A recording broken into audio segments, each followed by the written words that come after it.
Good evening, everyone, and welcome back to my match here on WWE 2K25. This one is two TNA originals colliding. We've got Bobby Roode going one-on-one against Double J, Jeff Jarrett. Where is Jeff Jarrett in our rankings? I don't remember however long ago we used him. He's had 4 matches in the past, 2 of them last year and 2 of them in 2021. A great opportunity here then because he currently sits on 0 points after 4 matches, so 2 wins, 2 losses for him. And of course, when you think classic TNA, you've got to think of Jeff Jarrett, the King of the Mountain. He was always there, wasn't he? That's something I did consider doing, actually, was a King of the Mountain match. Like a Money in the Bank style match, but I'll have to give it a go. I've just got my memory in my mind that ladder matches were horrific on this year's game. I'll have to probably give it a go off camera and have a look and see if they work. And then if they do, we can look at using it again. And of course, he goes up against a TNA original, like we said, Mr. Bobbit. I was going to say Bobbit. Mr. Bobbit Roode.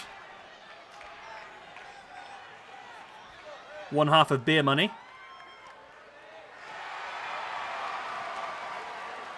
Oh, that's not a very good Bobby Roode, is it? I don't know. This is like a really good core creator, so it might just be my brain. I don't know. I'm just shocked that Bobby Roode's not in the game this year. I went to grab him and then realised he wasn't there, and it was just crazy. He does look, yeah. I don't know, it was the best Bobby Roode I could, well, yeah. It was the best TNA Bobby Roode I could find. There probably is a better one out there, isn't there? Hey ho. Where is Bobby Roode on our ranking system? He currently sits on 0 after 9 matches. So both these guys currently sit on 0. Alongside names like Pac and Ricochet, Antonio Inoki, The Fiend Bray Wyatt, Razor Ramon / Scott Hall. There's some big names that are just floating around here, aren't there?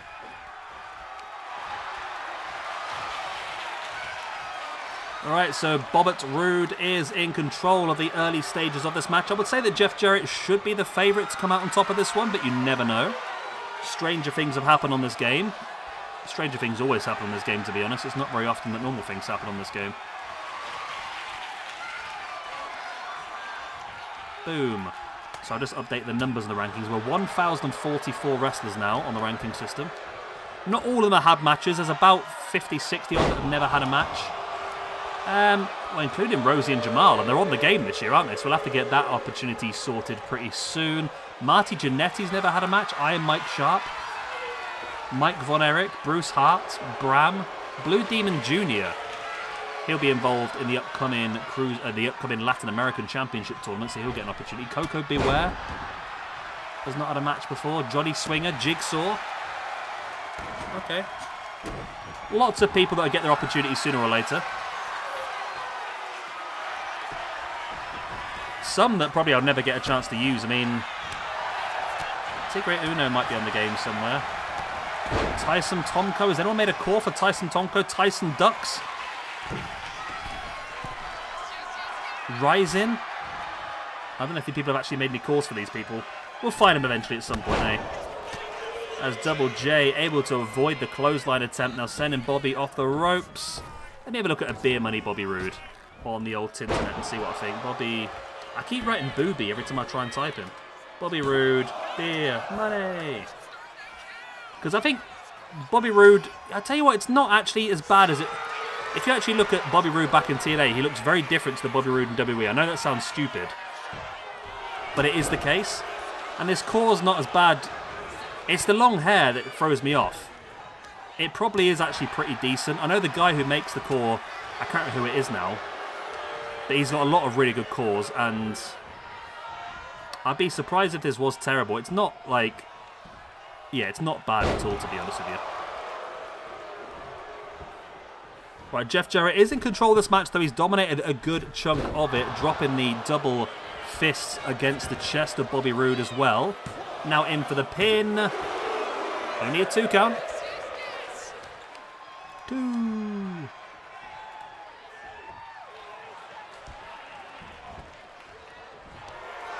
Jeff now has the legs of Bobbit and turns him over into a sharpshooter. I think we should have had more of... I don't know. I always feel like I don't use Sting enough. Sting's a name that I really do like, and we just don't seem to use him enough, but lovely big Death Valley driver there by Bobby Roode on Jeff Jarrett.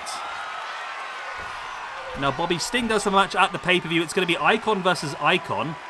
I don't know how Christian Cage has become an icon, but that's what ChatGPT thought he was anyway. Lovely diving clothesline there by Bobby Roode. Now brings Jeff Jarrett back over to his front before dropping a knee onto the back of their head. And now Bobby is stalking the grounded Double J up to his feet. And now in with a lifting DDT. There's the pinfall. That could be enough for the 3. Oh, it's only enough for the 2 at this point in time. Double J running through now with the clotheslines. Catches the leg of Bobby, trips him. Now Jeff Jarrett dragging Bobby Roode back towards the center of the ring. Drops in with a pin. I think it's probably been a bit too long since the attack.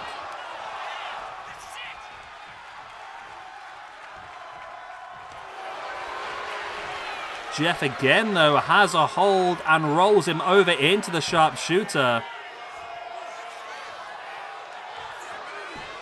That's the second time the sharpshooter has been locked in now by Jeff, and you can see exactly what he's aiming for. But does he have enough in him, or should he just go for a stroke and finish him off? At this point, he's just been caught by a massive backbreaker himself.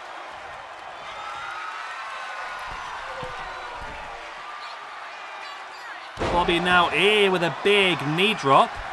There's the pin for the 1, 2. Oh, only a 2 count.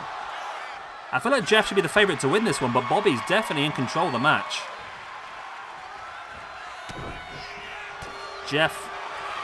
Oh no, here we go.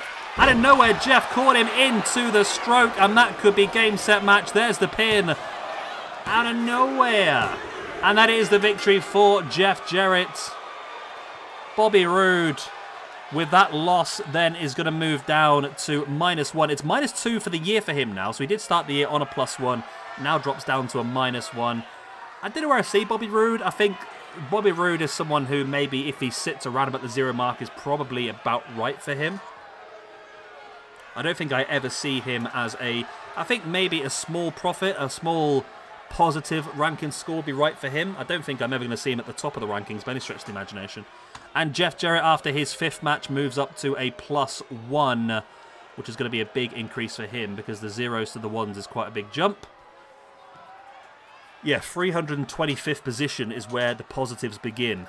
So out of over 1,000 people, that just shows you how many people are actually holding a positive amount of score. Great, the recording software crashed, but we're still here. I don't know what I was saying, but there you go.